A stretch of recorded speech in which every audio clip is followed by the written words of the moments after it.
Welcome to this explainer. Okay, before we jump right in, I want you to just take a mental step back for a second. Think about looking up at the vastness of the night sky. Or, think about the perfectly timed changing of the seasons. The intricate, quietly beating systems right there inside your own body. Or even just the slow, steady growth of a tree outside your window, right? There's this magnificent, undeniable rhythm to all of it. And when you really observe all of that relentless, beautiful machinery of nature, you kind of have to ask yourself, is everything we see just aimless, random motion? Or is it operating within a grand, intentional order? Just take a second to really ponder that. Our source text today tackles this exact philosophical puzzle. It explores why, in a universe that seems to run so flawlessly, we humans feel so complicated. Section 1. Perfect Order of the Universe. Okay, let's dive into this. The text we're exploring today positions humanity right at the center of a deeply connected, incredibly vast cosmos. It actually argues that the universe isn't just some random collection of objects colliding in the dark. No, it's a flawless symphony. I mean, think about it. The Earth is rotating on its axis at over 1,000 miles per hour with absolute, unwavering precision.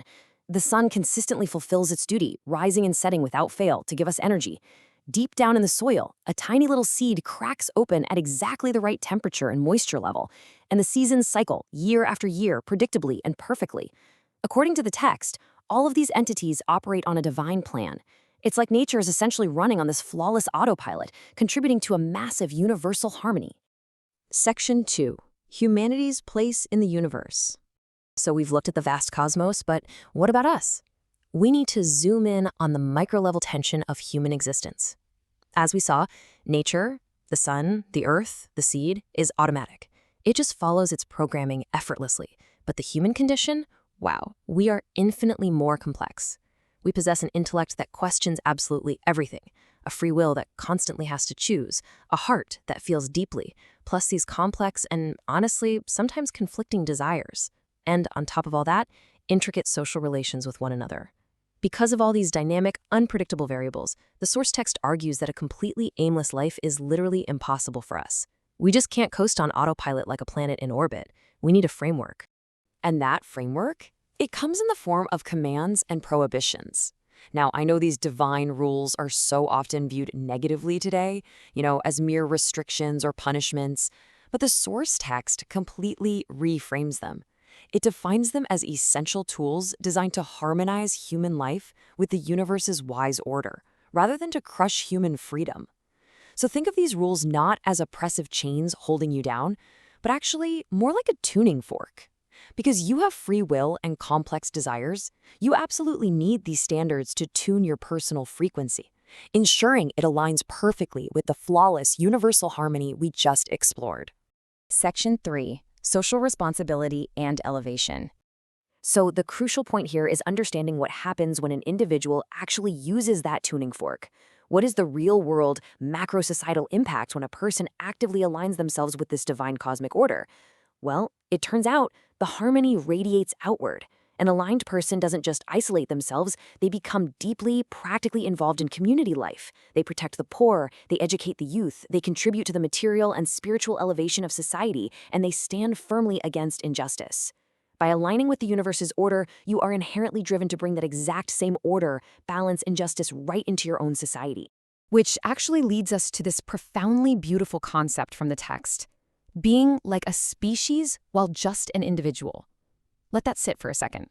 When a person dedicates their effort to their community, when they really take on those societal duties, they transcend their own individual limitations. By aligning with the grand order and serving others, the value of a single person is elevated to that of an entire society, or even an entire species. It's a real game changer. You stop being just one isolated human, and your impact becomes as vital as humanity itself. Section 4, time to take action. All right, it is time to bring this grand cosmic perspective right down into your daily life. I want you to look at this not just as some abstract philosophy to ponder, but really as a practical mentor, guiding your next steps. The universe flows in order, and humanity is a responsible guest within it. You're not just a random observer placed here by accident. You have a specific, privileged role. You are a conscious, active, and responsible participant in this grand cosmic flow. You have the intellect and the will to either disrupt the harmony or actively contribute to it. So, how exactly do you actively contribute? Well, you don't have to change the whole world by this afternoon. It really starts with micro actions.